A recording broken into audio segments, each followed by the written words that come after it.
ایک اس جگہ پہ رکھیے گا اور بالکل اسی کہانی کو آپ اس منظور پشتین کے ساتھ جوڑ دیں کہ وہ منظور پشتین جو غدار بھی کہا جاتا ہے اسے، اور وہ بلوچستان کا نیشنلسٹ، اس کے خلاف بے شمار ایف آئی آرز بھی ہیں، اس کے اوپر پرچے ہیں، اس سے بولنے کی پابندی ہے، اور وہ انتہائی مخالف ہے اسٹیبلشمنٹ کا، اور بہت عرصہ یہ کہہ سکتے ہیں کہ اسے کہا یہ جاتا رہا کہ ملک کے اندر اس نے امن و امان خراب بھی کی اور بہت دفعہ اس پہ اٹیک بھی ہوئے۔ پھر ایسے حالات میں کہ جب پاکستان کے اندر پاکستان تحریک انصاف کے 10 آدمی ایک جگہ پہ گٹھے ہوں، 5 گٹھے ہوں، ان کو بغیر کسی بات کے اٹھا لیا جاتا ہے، الزام لگتا آتا ہے، ایک دفعہ 144 ہو جاتا ہے، یہاں تک کہ صرف اور صرف پی ٹی آئی کی وجہ سے 14 اگست کو پاکستان میں بہت سے شہروں میں دفعہ 144 لگا رہا۔ اس کی وجہ سے یہی تھی کہ یہ پاکستان تحریک انصاف کی کارکن اپنے جھنڈے لے کے نکلیں گے اور اس سے یہ پتہ چل جائے گا کہ ان کی مقبولیت اور ان کا یہاں پہ کتنی تعداد ہے اور لوگ کس طرح سے ان کو سپورٹ کرتے ہیں۔ لیکن ایسے فسطائیت والے حالات میں اگر منظور پشتین اپنا ایک جلسہ لے کر اسلام آباد پہنچ جاتا ہے، مارگلہ میں آتا ہے، وہاں پہ وہ جلسہ کرتا ہے، تقریریں کرتا ہے، امام مزاری جو آگے بتاؤں گا وہ بھی تقریر کرتی ہے، اور تقریر ساری کی ساری جو ہوتی ہے وہ پاکستان کے طاقتور حلقوں کے خلاف ہوتی ہے، اسٹیبلشمنٹ کے خلاف ہوتی ہے، اور آپ سن چکے ہوں گے کہ کیا کیا وہ بات کرتے ہیں۔ ان کی تقریر اس حد تک خطرناک تھی کہ اس کو ٹی وی پہ بھی نہیں چلایا گیا، لیکن سوشل میڈیا پہ، ٹویٹر پہ، فیس بک پہ یا دیگر جو ویلاگر ہیں وہ اپنے اپنے تبصرے کرتے رہے۔ بہت سے لوگوں نے کہا کہ کیسے ہو گیا، کس طرح سے ہو گیا، لیکن سوال یہ پیدا ہوتا ہے کہ اس وقت پاکستان کے اندر چڑیا پر نہیں مار سکتی، جس کو چاہو اٹھا لو، جس کو چاہو غائب کر دو، کوئی تھانہ کچہری کی بات نہیں ہے، اور اس کے باوجود یہ جلسہ ہو گیا، اور ہونے کے بعد جب سوشل میڈیا پہ کورام مچا، یہ بتایا گیا کہ انہوں نے یہ باتیں کی ہیں، یہ آئین کے خلاف ہیں، یہ ملک کی سلامتی کے خلاف ہیں، یہ بے عزتی ہو گئی ہے، یہ ایسے ہو گیا، تو پھر امام مزاری کو رات 3 بجے چھاپا مارا گیا اور اسے اٹھایا گیا۔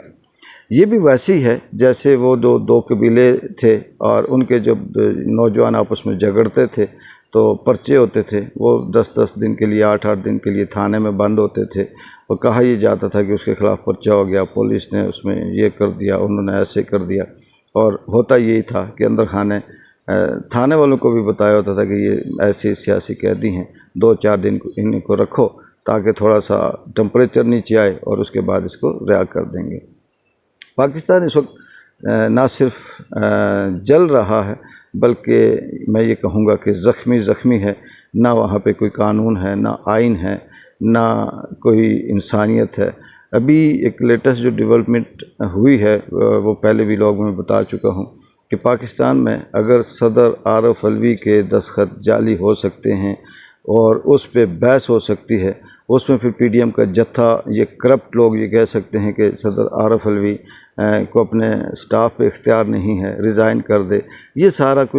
صرف اسکرپٹ تھا، اور یہ اسی لیے کیا گیا کہ ایک بحث چھیڑی جائے اور یہ کہا جائے کہ صدر عارف علوی، ایک گروپ کہتا ہے کہ جی اس نے دستخط کیے ہیں، جھوٹ بول رہا ہے، اور ایک گروپ یہ کہتا ہے کہ اگر نہیں کیے تو اس کا اختیار نہیں تھا اور اس کے ساتھ یہ کیا جائے، وہ کیا جائے۔ یہ سارے کا سارا یہاں پہ ایک اسکرپٹ رائٹر ہیں، بس سارے اسی پہ پرفارم کر رہے ہوتے ہیں، لیکن ان کے پیچھے جو کہانی ہے وہ اصل میں یہ ہے کہ عمران خان کو سائڈ پہ کرنا ہے، پی ٹی آئی کو بھی نہیں، پی ٹی آئی سے انہیں کوئی تکلیف نہیں ہے کیونکہ شاہ محمود قریشی نے عمران خان کی حمایت ابھی تک جاری رکھی اور اسے خام خواہ ایک سائفر کیس کے نام سے اٹھا لیا گیا۔ بات وہی ہے کہ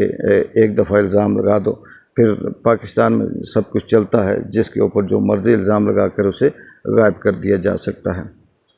ایک سوال اور بھی پیدا ہوتا ہے کہ اگر منظور پشتین جیسا شخص اسٹیبلشمنٹ کو گالیاں دیتا ہے، بد زبانی استعمال کرتا ہے، انہیں ایسے الفاظ ان کے لیے بولتا ہے، تو اسے اسٹیبلشمنٹ کو خطرہ کیوں نہیں ہے، باقی کسی سے کیوں ہے؟ اس کے پیچھے بھی ریزن یہی ہے کہ وہی جو 2 قبیلے ہوتے ہیں وہ جب آپس میں ایک دوسرے کے خلاف بات کرتے ہیں گالیاں دیتے ہیں، جھگڑتے ہیں، تو وہ یہ کہتے ہیں خیر یار یہ جلسوں میں تقریریں شکریریں کرنے سے ہمیں کوئی فرق نہیں پڑے گا۔ اصل جو مسئلہ ہے وہ ہمارا یہ ہے کہ ہم نے ووٹ لینے ہیں، ہم نے حمایت حاصل کرنی ہے۔ منظور پشتین جیسا کسی بھی چوک چوراہے پہ بے شک خلاف باتیں کرتا رہے، اصل مقصد یہ ہے کہ لوگوں کا ذہن اس طرف لایا جائے، منظور پشتین کی طرف، اور پی ٹی آئی کے لوگوں کو توڑا جائے اور یہ کہا جائے کہ دیکھیں جی بلے بلے یہ شخص کتنا سخت ہے، بہادر ہے، اور اس نے فلاں فلاں اداروں کو للکارا ہے اور اس کے ساتھ حمایت کرتے ہیں۔ بات للکارنے کی نہیں ہے، بات اصل یہ ہے کہ اختیارات کو کم کرنے کی ہے، اختیارات پہ بات کرنے کی ہے، اور اس کے اوپر ایک منظور پشتین جیسا بندہ بے شک جو مرضی کہتا رہے، اس نے کون سا وزیر اعظم بننا ہے یا اس نے کون سے کسی کی طاقت یا اختیار چھین لینا ہے، لیکن عمران خان جو پوری دنیا میں جانا جاتا ہے، پاکستان میں میس لیول پہ اس کی مقبولیت ہے، اور اس سے سب کو خطرہ ہے، چاہے وہ پی ڈی ایم کا جتھا ہو، اسٹیبلشمنٹ ہو، بیوروکریسی ہو، عدلیہ ہو، سیاستدان ہوں، چور ہوں، کرپٹ ہوں، جو بھی ہے انہیں پتہ ہے کہ یہ آئے گا تو یہ ہمارا بھی حساب کرے گا، اس لیے اس کی مخالفت زیادہ ہے۔ تو اصل کہانی جو منظور پشتین کے جلوس کی ہے یا اس ریلی کی ہے، وہ بھی اس کے پیچھے سیم یہی دو قبیلوں والی کہانی ہے، اور دوسری طرف جو پشاور میں کل نوشہرہ میں کے پی کے جو پرویز خٹک صاحب جن کو دیکھ کے ہنسی اس لیے آتی ہے کہ 4 بندے ان کے ساتھ نہیں تھے، بڑی مشکل سے مینج کیا تھا سرکاری گاڑیاں شاڑیاں لا کے، تو کہتے ہیں کہ میں عمران خان کو یہاں سے اکیلا کروں گا، تنہا کروں گا، کیسے کیسے حرام خور، کیسے کیسے نمک حرام، کیسے کیسے